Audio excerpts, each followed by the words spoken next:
Well, what a privilege it is, excuse me, for me to be here with you, particularly this evening.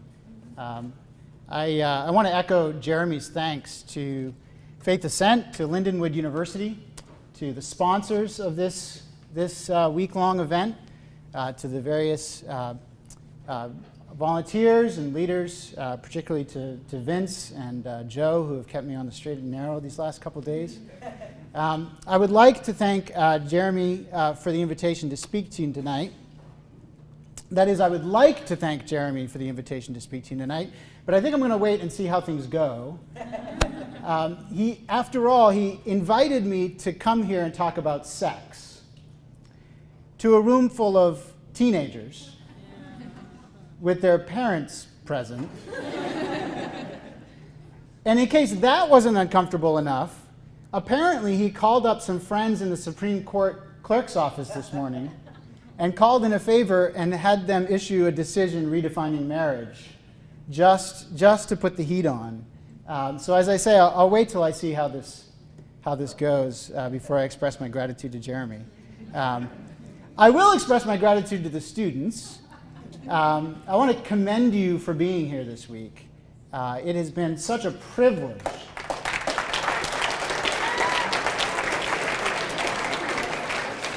It has been such a privilege to witness the interactions between the students and the faculty at this base camp, and to listen to their questions and to see them engaged in these very important questions. And I want to commend the parents as well for raising up such obviously fine young men and women. I have 4 daughters of my own. If any of you parents have young boys roughly the same age, let's meet out in the hallway afterward. Maybe we can work something out. I'm not talking necessarily about arranged marriages, but maybe we can put them on the same playground or something and see what happens. I don't know. I want to share with you something strange. I want to share with you a fairly radical idea. You might even find this idea bizarre. In fact, if our cultural elites are to be believed, you should find this idea bizarre because it runs directly contrary to what all educated people today know to be true. It's a dangerous, ludicrous idea that no rational person should ever think in their head, much less express publicly. Now, before sharing this idea with you, I have to warn you that you have to handle it with care. This idea is, in our present cultural context, more flammable than gasoline, more explosive than nitroglycerin. If you express this idea in public, you might lose your job, you might lose your friends, you might lose your reputation as a member in good standing of society. This idea contains more energy, I think, than uranium. Yet oddly, it's more stable than the Rock of Gibraltar.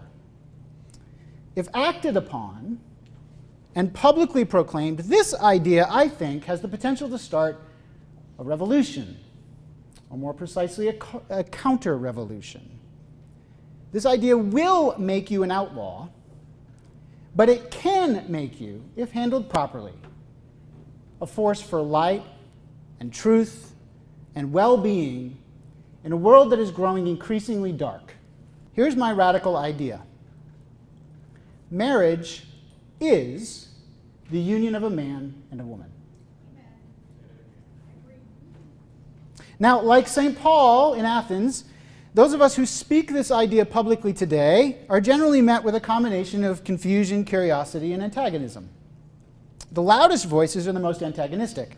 We're called bigots. We're deemed irrational and hateful for this idea. We're told by no less an authority than the Supreme Court of the United States in Windsor versus United States that we must be motivated by some animus toward those who are different or differently oriented than us. We're excluded from polite society.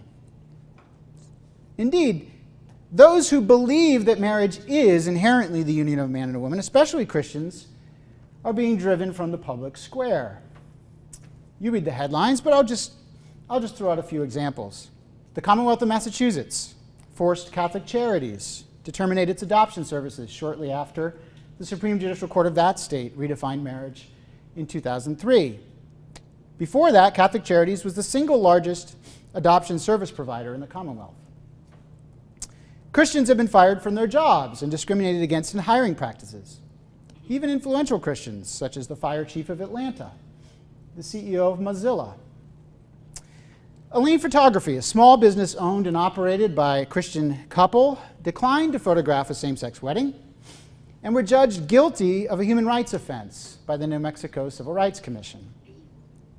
Now, the evidence was that they did not actually discriminate against same-sex attracted people. They simply declined to use their business resources to communicate what they understood to be a falsehood about the nature of marriage. Now, in affirming the judgment against them, a justice of the New Mexico Supreme Court acknowledged that the Huguenots, quote, now are compelled by law to compromise the very religious beliefs that inspire their lives. But this same justice insisted that this is now the price one must pay to participate in civic life in the state of New Mexico. Jack Phillips, a baker, was hauled in front of the Colorado Civil Rights Commission, which ordered him to bake a cake for a same-sex wedding. The commission also ordered Phillips to prove that he's violating his own conscience through mandatory reporting requirements, and ordered him to indoctrinate his employees by subjecting them to so-called anti-discrimination training, which of course was training in the new orthodoxy about the nature of marriage. An order of nuns in Boston, the Sisters of St. Joseph's, who operate a parochial school in the inner city, the most sympathetic group of women you'll ever meet in your lives. They hired a man to work in their food services, and then the man applied for benefits for his so-called husband. The nuns discharged the man on the ground that Catholic doctrine defines marriage as the union of a man and a woman. The man, apparently shocked to discover that the nuns were Catholic, then hauled them before the Massachusetts Commission Against Discrimination and threatened them with ruinous fines. A church in New Jersey, which refused to open its camp facilities for a same-sex wedding, was hauled before the New Jersey Division on Civil Rights. A Christian florist in Washington State, who was asked to provide flowers for a same-sex wedding, was sued by the Attorney General of her state, not just in her capacity as business owner, but in her personal capacity as well, so that her house and other personal assets were at jeopardy. The same thing has happened in Oregon and other places. And this short sampling does not include human rights prosecutions that are being brought in Canada in civil rights commissions there against pastors for preaching about marriage. The exclusion from public and private universities in the United States and Canada and Western Europe of student organizations that affirm the traditional conception of marriage, and so on. Now, all of these people were simply going about their business, doing good things in the public square. None of them was out agitating for political or legal change. None of them was violating anyone's civil rights. Indeed, none of them was even discriminating on the basis of sexual orientation. All of them were willing to serve. Many of them had served. Many of them were serving same-sex attracted people. But when pressed, they acted on this radical idea that marriage is the union of a man and a woman. And they were punished for it. And so the first thing we need to get straight in our heads is that in the new prevailing orthodoxy, the sexual revolution will find you. It will not leave you alone. There is no place to hide.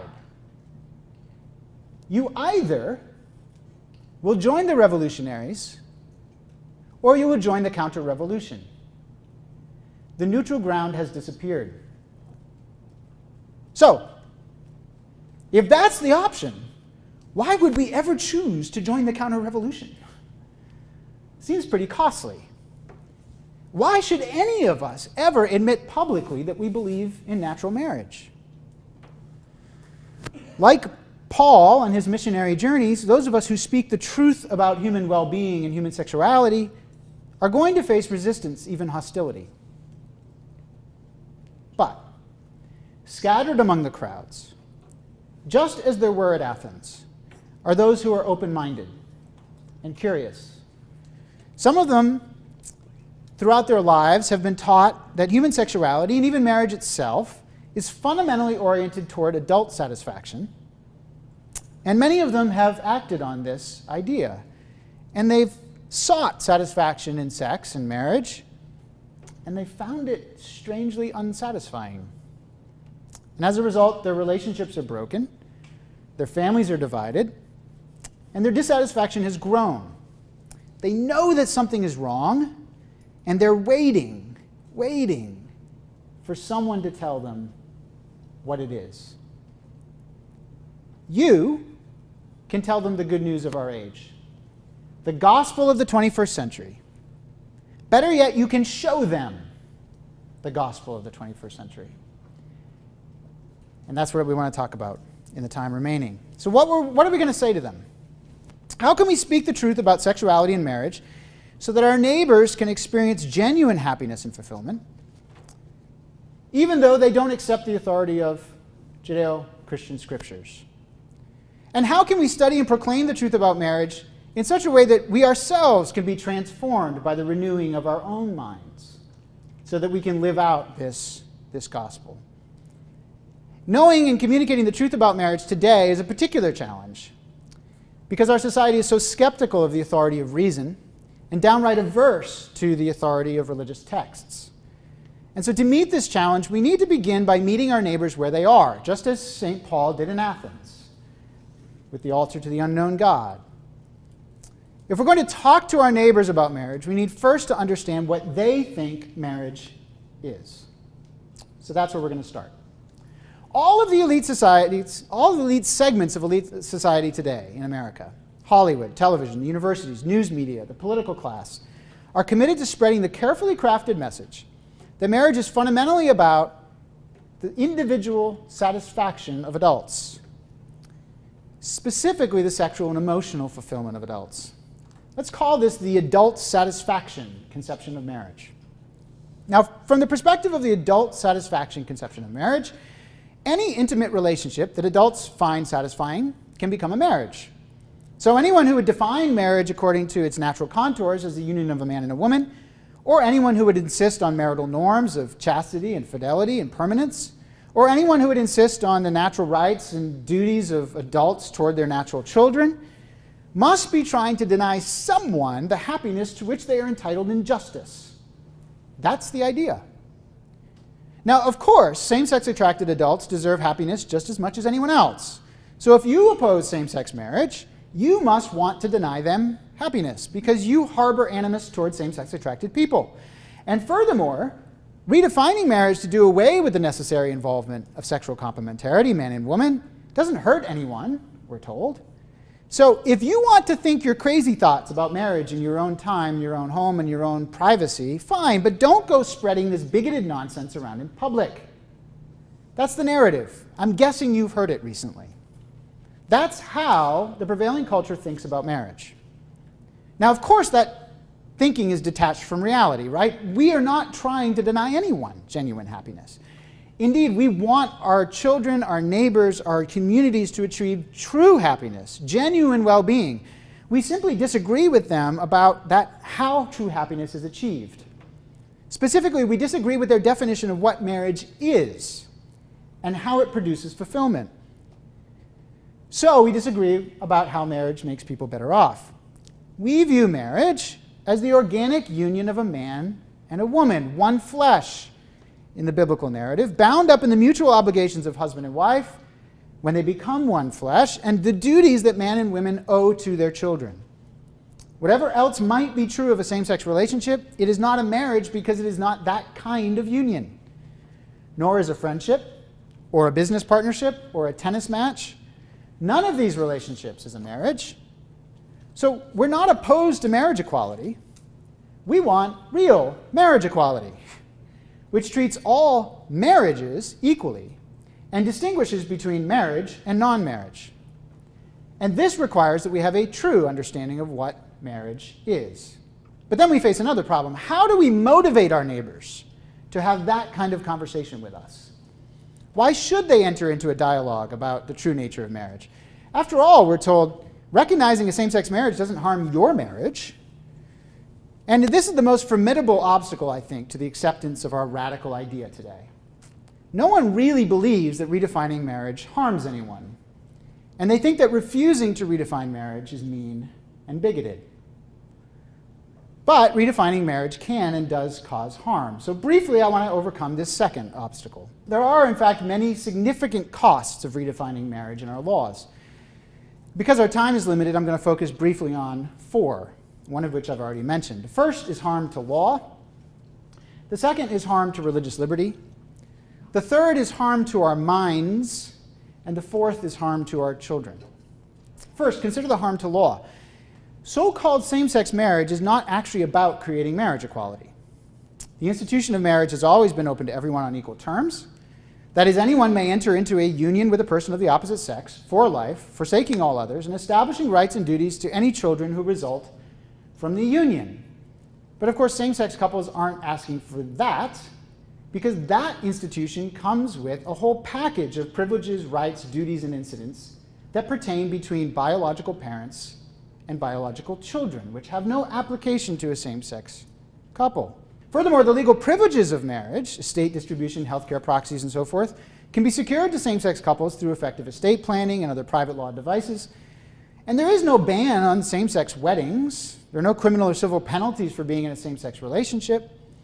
So same-sex couples are not being denied the right to marry, and they're not asking for the right to marry or the rights of marriage. They're asking for the right to reinvent the institution. To call their relationships marriage in law is necessarily to do away with sexual complementarity, the foundation of the institution itself. They want to redefine the institution of marriage for everyone so that they can use law to require every one of us to approve of their relationships. That's what it's fundamentally about. And this matters because marriage laws are of universal and general application. They apply to everyone. Homosexual, straight, married, unmarried. A state or federal government cannot create a right to this new relationship called same-sex marriage without fundamentally redefining the institution of marriage for everyone. To create so-called same-sex marriage requires eliminating from law the necessary involvement of man and woman. It requires eliminating distinction between husband and wife, mother and father. The state will no longer recognize or keep records of the distinctions between mother and father, and will not recognize the relationships between parents and biological children if the adults involved wants to substitute some other arrangement. The redefinition of marriage, then, will be foisted upon everyone, including religious observers. There are no exceptions or exemptions from the definition of marriage. Indeed, the definition of marriage cannot serve its purposes in positive law unless it is, in fact, a law of universal application. And that is precisely why marriage law is the most efficient mechanism for securing societal approval of same-sex intimacy. As a matter of principle, those who seek such approval cannot tolerate safe harbors for dissenters.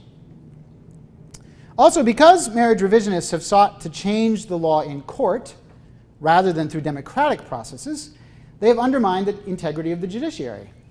The legal standard for striking down marriage laws requires courts to leave marriage laws in place if there's any rational basis to believe that marriage is the union of a man and a woman. So in order to give same-sex couples what they want, the redefinition of marriage, the courts have ruled that it is irrational for states to define marriage as the union of a man and a woman. I'll say that part again. Courts have declared irrational the foundational institution of marriage. The most foundational institution of our society and every civilization that has ever lived long enough to tell its story is irrational. That is how thoroughly this same-sex marriage craze has corrupted our legal institutions and our laws. So is it any wonder that religious liberty is under assault? If you believe this, you are irrational. If the courts are right that it is irrational to define marriage as a union of a man and a woman, and that the only motivation one could have for defining it this way is animus or bigotry, then we must all be bigots, the moral equivalent of racists. And how does the law treat racists? So the fate of religious liberty in our nation today and in the foreseeable future is inextricably now tied to the fate of marriage. If we will defend marriage, then we might save religious liberty as well. If we try to defend religious liberty without defending marriage, we will lose both. So, the first harm is to our laws. The second harm is to religious liberty. The third harm is to our minds. Now, this harm didn't start today. By accepting the idea that there is such a thing as same-sex marriage, we're showing that our minds are already warped. Something has already gone wrong in our thinking. The sexual revolution has found its way into our homes and churches and communities before same-sex marriage ever arrived on the scene. The term same-sex marriage is as coherent as a square circle, Western sunrise, dry water, efficient bureaucracy, World Series winning Chicago Cubs.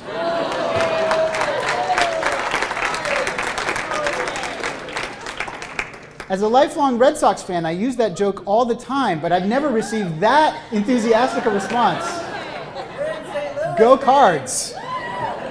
I'll root for the Cards as long as they're not playing the Red Sox. So the charge that Christians oppose legalizing same-sex marriage is akin to the charge that Christians oppose legalizing Bigfoot, right? We can't be opposed to something that doesn't exist. So why do we accept the charge? Why do we feel this charge as an indictment against us?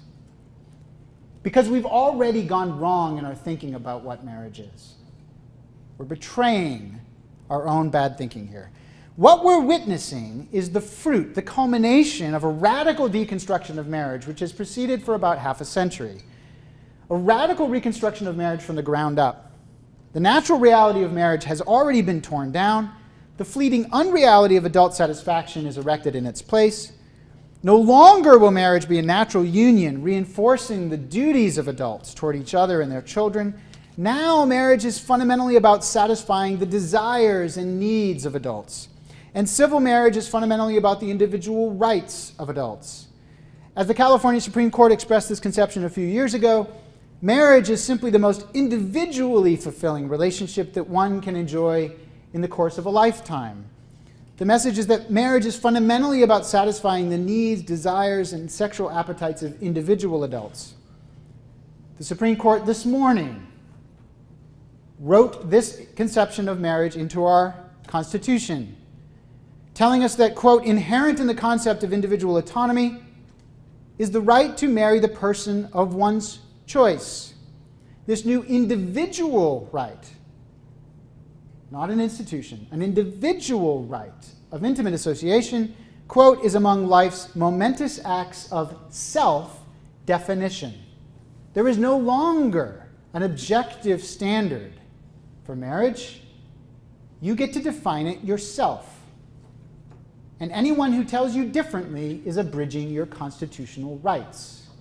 Now, I'm sure that you are all more virtuous than I am, but I'll go out on a limb here and suggest that at some point in your life, you attempted to satisfy some undisciplined desire, only to discover that fulfillment remained just beyond your grasp. We flourish as human beings not by defining ourselves. We flourish as human beings when we choose and act to pursue those good ends that our Creator made to fulfill us, not when we chase after those whatever desires we happen to have.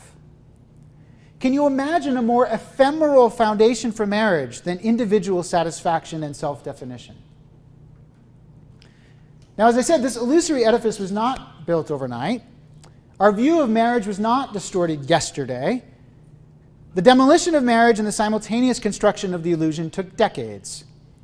We're all well indoctrinated enough to see the substance where there's only imagery, because anyone born after 1930 grew up on Disney movies. Now I'm going to poke all the sacred cows. What are we told at the end of every Disney movie? As the prince and princess ride away from the wedding to spend eternal bliss in their pristine castle, you've already stolen my punchline, and they lived happily ever after. What is this communicating about the nature of marriage? It's fundamentally about individual fulfillment. It's when you've arrived. It's not the beginning of a commitment. It's not the source of obligation. It's the culmination of desire. And unfortunately, it's not just California courts and Disney movies that communicate the adult satisfaction of conception of marriage. Go to your local Christian bookstore and scan the titles in the marriage section. Here's 3 that you'll find. Finding Ever After, A romantic adventure for her, an adventurous romance for him. Uncovered, revealing the secrets of a sexy marriage. Or my personal favorite, His Needs, Her Needs, over 2 million copies sold. So rather than critically examining the adult satisfaction idea of marriage, Christians have accepted it, baptizing it in the name of the Bible, the Sunday school teacher, and the holy bed sheets. As a result, we have the Christian adult satisfaction conception of marriage, which says that marriage is fundamentally about fulfilling the needs, desires, and appetites of adults, but with Jesus. And how can you argue with him? We've gone wrong. We've gone desperately wrong. Well, so what? So what? Why not simply just accept this new idea as a relationship that adults find fulfilling? I mean, don't we want adults to find marriage fulfilling? What are you, crazy, Macleod? Well, of course we do. Of course. But we should reject the false idea that adult satisfaction is fundamentally what marriage is. This adult satisfaction conception of marriage denies the fundamental nature of human beings as created in the image of God. It denies that marriage has any essential nature or any natural duties. It denies that there is anything natural or inherently distinctive about being a man or a woman. And most significantly, the adult satisfaction model of marriage does away with marital norms. Unless marriage is an actual, organic, one-flesh union of a man and a woman, there are no reasons for marital norms of conjugality, fidelity, and permanence. These norms have stood as the bedrock of our understanding of marriage for so long that the memory of man runs not to the contrary. Marriage has always in our laws consisted of these three predicates: two people, monogamy; a man and a woman, conjugality; for life, permanence. But look what the adult satisfaction model does to these norms. First, if marriage is merely a way for adults to find satisfaction, then why require them to stay together when they're no longer satisfied? Why permanence? So in the late 1960s and early 1970s, we saw the elimination of the permanence requirement with the unilateral no-fault divorce revolution. But then why a man and a woman? What if two men are soulmates, or two women? And so today, the Supreme Court followed out the logic of this adult satisfaction conception and told us that there is now a new right to require other people to call a same-sex relationship a marriage. We've eliminated the conjugality requirement. But it doesn't stop there. Well, why only two? Why can't a woman find adult satisfaction with two men? What about bisexuals? Why should they choose one or the other? Why exclude those who practice polygamy for religious reasons or other reasons? And so recently, several mainstream journals and magazines have run stories about thruples and quartets, trios and groups of four of various sexual combinations who live together as if they were married. So we eliminate the monogamy requirement. But then why marriage? Why have marriage? Why a wedding? Why pretend that we're having a commitment? Why fidelity? And so the philosopher Elizabeth Brake has told us in her scholarship where all this leads, what she calls minimalist marriage. Any group of caring adults for as long as they like, or not at all. In the Washington Post a couple of years ago, one op-ed contributor was advocating for wed leases. Marriages should no longer be lifetime commitments. They should be like a lease. They just dissolve after 3 or 5 or 7 years, whatever the couple's. So breaking up a marriage is like moving your furniture out. It's no big deal. On the adult satisfaction conception of marriage, there is no reason for marriage. Marriage turns out to be nothing. So this is just one stopping point. It's going to get worse. Third, so-called same-sex marriage, fourth, has the potential to harm children. The elimination of the rights of children from law to have both a mother and a father is logically entailed in the redefinition of marriage which took place this morning at the Supreme Court. And this is going to have far-reaching effects on the lives of children, as they're increasingly disconnected from one of their biological parents, usually their father. The eradication of marital norms will undermine the last remaining cultural support for the idea that every child needs a mother and a father. And this is a problem because young people today are postponing marriage in record numbers, many of them indefinitely, as they follow out the logic of adult satisfaction model, even as they remain sexually active. In the last 40 years, the number of new marriages has declined by more than half, from nearly 80 to fewer than 40 per 1,000 unmarried women. Meanwhile, the rate of cohabitation has increased more than 1,400%, from roughly 500,000 couples in 1970 to more than 7.5 million today, even as the population has only increased 50%. And predictably, this conduct has caused more and more children to be born outside of marriage. Before the sexual revolution, the out-of-wedlock birth rate in the United States was 6%. Today, 50 years later, the national out-of-wedlock birth rate is 41% and rising. Most troubling for women under the age of 30, the rate is more than 50%, meaning that the rate of increase for this trend is still accelerating. Young people today are in a marriage minority culture. This is a problem because not only are they themselves not married, increasingly they're in communities where they don't know any one of their peers who is. When we tip that point, it's going to be almost impossible to rebuild a culture of marital fidelity. This is a problem for many reasons, but in part because all the best social science evidence indicates that children do best with a mother and a father, and that they do particularly well when raised by their own mother and father. The intact biological family far outperforms every other family structure, single parent, divorced, stepmother, 2 moms, 2 dads, in promoting the well-being of children on nearly every measure. We don't have time to get into the statistics. I'd be happy to take it up in the question and answer session. And hear me to say, this is not to say that all children raised in intact biological families turn out perfectly, or that children who are the products of broken homes are going to be destined for failure. This is also not to disparage the courageous single mothers who've been left to do battle on their own, or adoptive parents, or foster parents, or step parents, or anyone else who is accepting and honoring the noble obligation of raising children. Indeed, it is to point out just how difficult their task is, and to insist that we should not minimize the difficulties that they face with euphemisms about lifestyle options.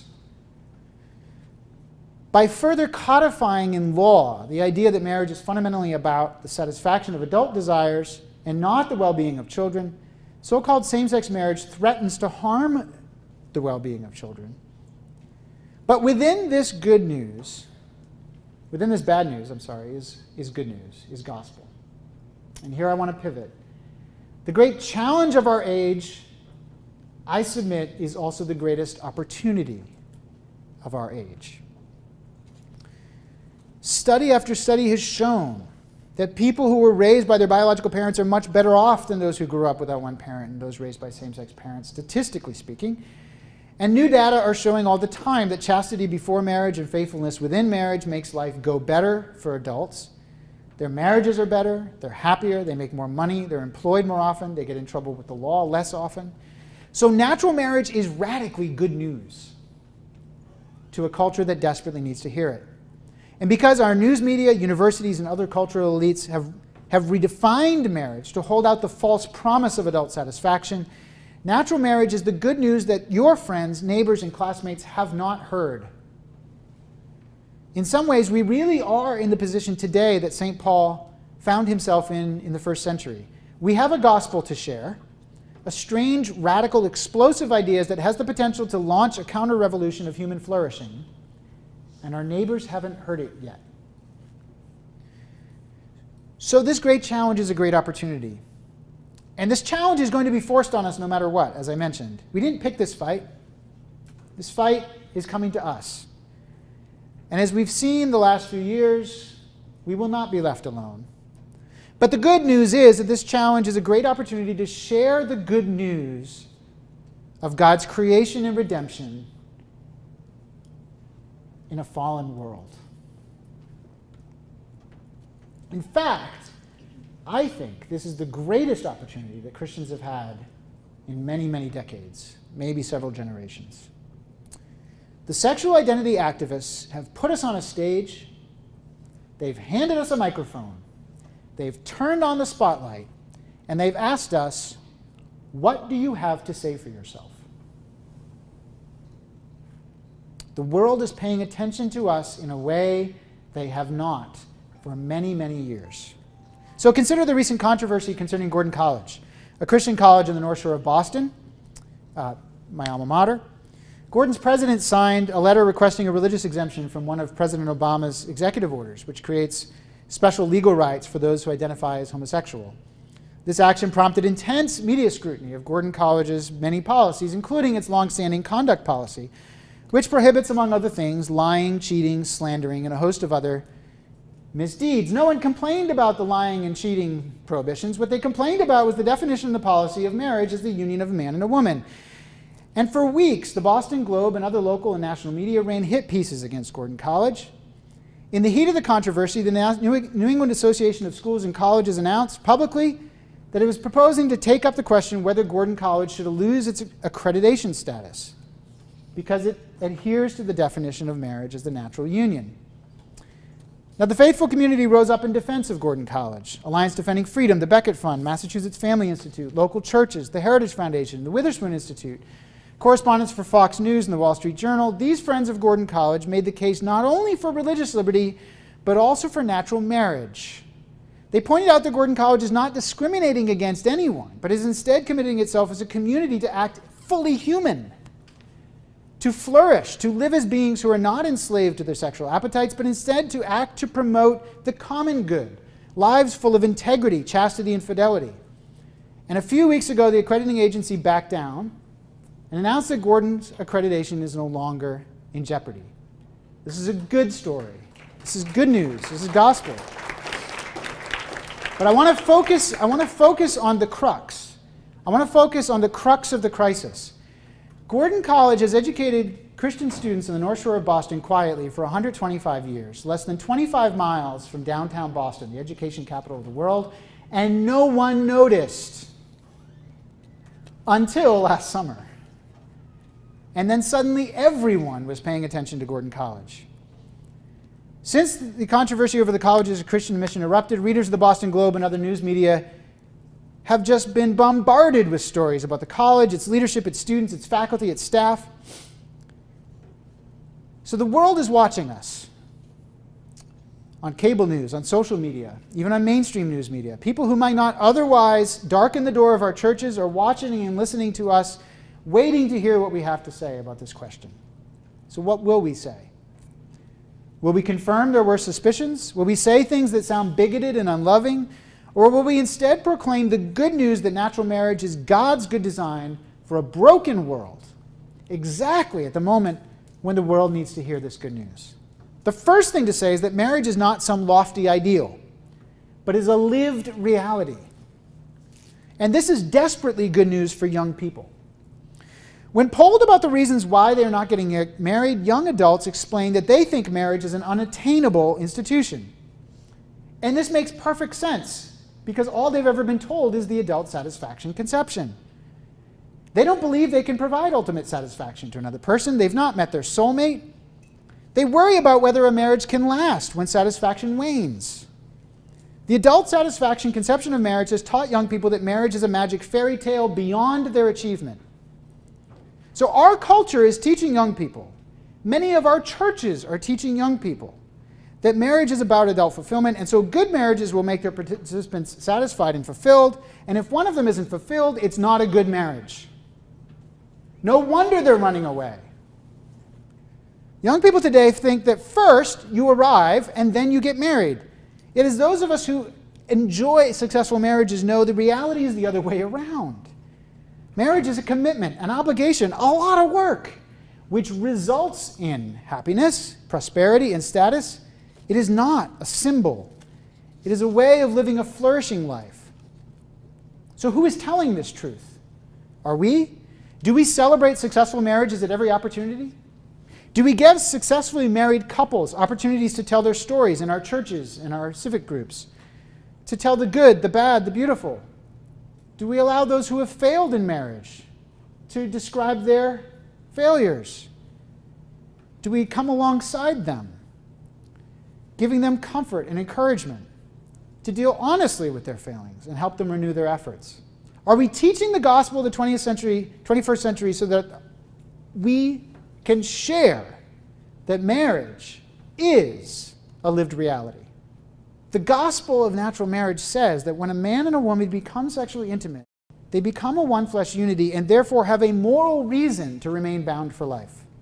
And if they honor that commitment, their lives will go well, their children's lives go well, their communities will flourish.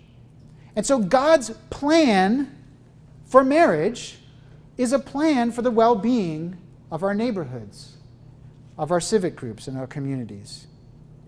The good news of natural marriage is that marriage provides everything we need to combat the chaos and disintegration of our society and to restore order and well-being in our lives. In the time I have remaining, I want to talk briefly about how we can share this good news even with those who don't accept the authority of Judeo-Christian scriptures. We've talked about social sciences already. Let's talk about biology. Here's a little anatomy and physiology lesson for the high school students to get uncomfortable. Each of us has a heart, lungs, a brain, and other organs which make it possible for us to live. Each of these organs is part of a unitary whole. We are lived, embodied beings who inhabit our bodies as part of us. Each of these organs has a job to do. It is defined by its job, its teleology, its telos, its purpose. The heart pumps blood to bring oxygen and nutrients to the body's cells. The brain is the boss, directing the body's organic life and actions. The lungs oxygenate the blood, and so on. Each of these organs functions for a particular reason. But we also have an organ, or to be more precise, part of an organ, half exactly, that enables us to live on after all of our other organs have died. This organ enables us to make real, organic, corporeal copies of ourselves who will live on into the future and will carry important aspects of us, our DNA, our family culture, our traditions and commitments, into the future with them. Now, each of us, of course, possesses half of this special organ, because to make children, as we all know, you need both male and female together. And so only when they are joined do you have a whole organ, which is capable of doing its job. In other words, the man and woman, when joined together in sexual intimacy, become one whole organ, an organic unity. Just as your heart is one whole organ and your brain is one whole organ, a man and a woman joined become one flesh. Children embody this biological reality of marital union. Our children are who they are because we gave them significant aspects of our unity arising out of this unity. We combine our genes and pass certain immutable traits onto them. We build a family culture for them, and that culture shapes their view of the world without them even realizing it. Their identity is constituted from this one flesh. In a real sense, then, our children are extensions of us, man and wife, together, their one flesh union, into time and space. They are living embodiments of our marital bonds, real proof that our marriage is not a metaphor or a simile. Man and woman have, in a real corporeal, physical sense, ceased to be two individual beings and have become one. So the one flesh union of man and a woman is not merely a nice idea, it is a biological reality. And we call that reality marriage. Science confirms Genesis 2, Matthew 19, and Ephesians 5. The two shall become one flesh. Now that's just science. That's just science. You can argue with science if you want, but we live in a scientific age when science trumps all other forms of human knowledge, so good luck with that. Philosophy, specifically natural law philosophy, can teach us that marriage is an intrinsic human good, like life and knowledge. The committed one flesh union of man and a woman is good in and of itself, and not merely because it is instrumentally valuable for the attainment of other ends, like sexual satisfaction or childbearing. It fulfills an irreducible aspect of human nature to unite to a member of the opposite sex for life and full bodily union. In fact, this is the only way to make sense of sexual ethics. This is not a legalism or prudishness. If sex is fundamentally about satisfying sexual emotional desire, as our cultural elites tell us, then all sex acts are immoral. Because all sex acts treat the object of one's sexual desire as a mean rather than an end in and of herself or himself. If they are right that marriage is about satisfying adult desires, then all sex instrumentalizes a human being, objectifies a human being, and therefore cannot be justified. only the natural law philosophical account, which says that marriage as an organic union is good in and of itself, something to be desired for its own sake, can uphold true sexual integrity as something to be valued and cherished, and not merely as a way of using another person's for one's sexual gratification. This philosophical defense of marriage also makes sense of the three marital norms we mentioned earlier, which the adult satisfaction model undermines: monogamy, conjugality, and permanence. Because the union consists of no more and no less than two persons, it must be monogamous. Because the union can only be achieved when complementary parts are united into a unitary whole, it must be conjugal, consisting of a man and a woman. And because the two become united not just emotionally, but also bodily, physically, organically, the union lasts for the united organism's life, and therefore must be permanent. So natural law philosophy affirms the Christian understanding of marriage. You can argue with philosophy if you want, but we live in a philosophical age, so good luck with that. So the gospel of marriage is affirmed by science, by philosophy. This gospel of marriage is that it is natural, it is part of God's created order, which is very good. The gospel of natural marriage is that normal people do it, and normal people succeed in it, though they also sometimes fail. And the gospel of natural marriage is that being committed to a natural marriage is one of the most important ways to make our world a better place to live. We have nothing to fear then from pursuing and proclaiming the truth about marriage. Yes, it will cost us something in our increasingly hostile world, but what a privilege to bear that cost. For the love of God, for the love of our neighbor, we have a great privilege of sharing this good news, which the world needs to hear. This, I suggest, is the most important message of our time. Just as the great moral question of the 19th century was the definition of property, and whether it properly included black human beings as slaves, just as the great moral question of the 20th century was the definition of non-person, and whether it included Jews and unborn human beings as lives unworthy of life, the great moral question of our day is the definition of marriage, and whether it is bigotry to believe that marriage is a lived organic reality oriented toward the well-being of children and communities. So we're at a crucial moment in American history. Every bit as momentous as the founding, the Civil War, the Civil Rights Movement. If we get this wrong, then we lose our religious liberty, our freedom of conscience, and our progeny will suffer the consequences. I want to suggest that we respond to this challenge not first by talking about homosexuality or divorce or polygamy or other deviations from the marital norms, but focusing on the ideal itself. We need to re-educate ourselves in a healthy understanding of marriage so that we can rebuild a culture of marriage. I also want to suggest to those students who are here in front of me that it's going to be you who have gathered here this week to study and to learn, who are going to bear the heaviest burden to share this gospel in the 20th century. The baby boomers got us into this mess. My generation, Generation X, has compounded the problem. Millennials are divided. Many have accepted the illusion of adult satisfaction and are finding disillusionment as a result. But many other millennials are leading us back to the truth about marriage, and I want to tell you about just a few of them. Millennials such as the founders of the Love and Fidelity Network, which began at Princeton University when Princeton students became tired of the constant drumbeat of promotion of sexual licentiousness. And so they started holding events on campus to celebrate the good news of chastity and marital fidelity. And just a few years later, Love and Fidelity Network has dozens of affiliated chapters at campuses all over the United States. Or Ryan Anderson, a young scholar who has become the leading spokesman for natural marriage. You probably saw him on television today if you saw some of the coverage of the marriage case, traveling around the United States, appearing on hostile campuses or news media to share the truth about marriage. Joseph Abrams, a young lawyer recently graduated from Faulkner University Jones School of Law, where I teach, who has launched an online movement called Seahorse, which celebrates fathers who are involved in the lives of their children through powerful short films and testimonials. There are ways to share this gospel which will not occur to me, but will occur to you as you go about your daily lives.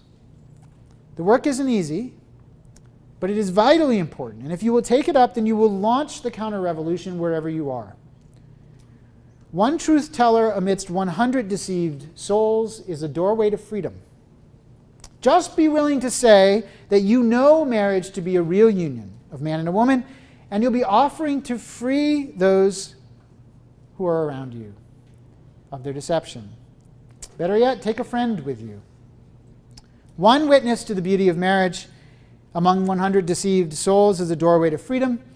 2 witnesses among the 100 constitute a movement. More importantly, 2 can share a friendship, and you're going to need that. Best of all, get married. Live this truth for life. If 2 witnesses constitute a movement, a faithful married couple among the 100 constitute a majority. Proclaim the gospel of the 21st century, and you will expose the illusion. Live this gospel of the 21st century, and you will show just how obsolete and unfulfilling it really is. Can Christians give the world any more loving gift today than the truth about marriage? It seems to me we have 2 options. By defending and working to preserve marriage, Christians can also preserve our place in the public square, where we continue to hold forth our witness. But if we allow marriage to fall, then we will find ourselves excluded from public life, holding the promise of redemption, but without ways of sharing it with those who need it most. To me, the choice seems pretty clear. And so I hope you'll join me.